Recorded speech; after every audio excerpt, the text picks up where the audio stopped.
میں اہل سنت بھائیوں سے مخاطب ہوں. آپ کو کہا جائے گا کہ آپ امام بارگاہوں میں نہ جائیں، آپ ماتمی جلوس کو نہ دیکھیں. یقین کیجئے میں آپ سے شیعہ قوم کا ایک ادنا سا خطیب اور ذاکر ہونے کی حیثیت سے گزارش کروں گا، آپ ماتم نہیں کرنا چاہتے آپ نہ کریں.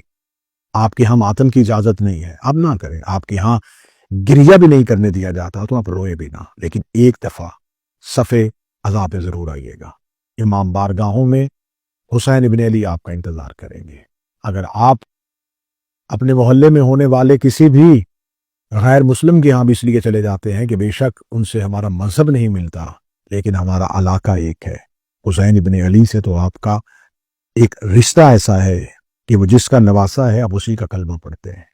آپ بلا تفریق مذہب و ملت مجالس میں شریک رہیں، غم حضرت امام حسین علیہ السلام کو سمجھیں، مقصد حسین ابن علی کو سمجھیں. آپ کو کہا جائے گا کہ آپ 10 محرم قبرستان میں جائیں اور آپ قبروں پہ مٹی ڈالیں. سوال ضرور کیجئے گا کہ پورا سال قبروں پہ مٹی ڈالی جاتی ہے، 10 محرم کو ہمیں قبرستان میں کیوں بھیجا جا رہا ہے؟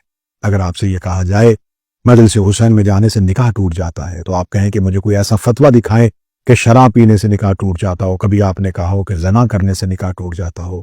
جب مولانا شراب اور زنا پہ نکاح ٹوٹنے کا فتویٰ نہیں دیتے تو مجلس حسین میں جانے کا یہ فتویٰ کیوں ہے؟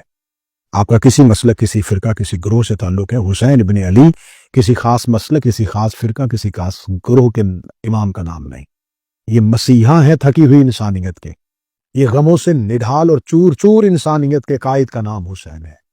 یہ پہلا انقلاب کا وہ بانی ہے جس کا انقلاب آج بھی سر چڑھ کے بول رہا ہے. آج بھی ہر دنیا کا مظلوم یہ چاہتا ہے کہ اس کے امام کا نام حسین ہو، اور ہر دنیا کا ظالم جو ہے اس کا سربراہ یزید ہے.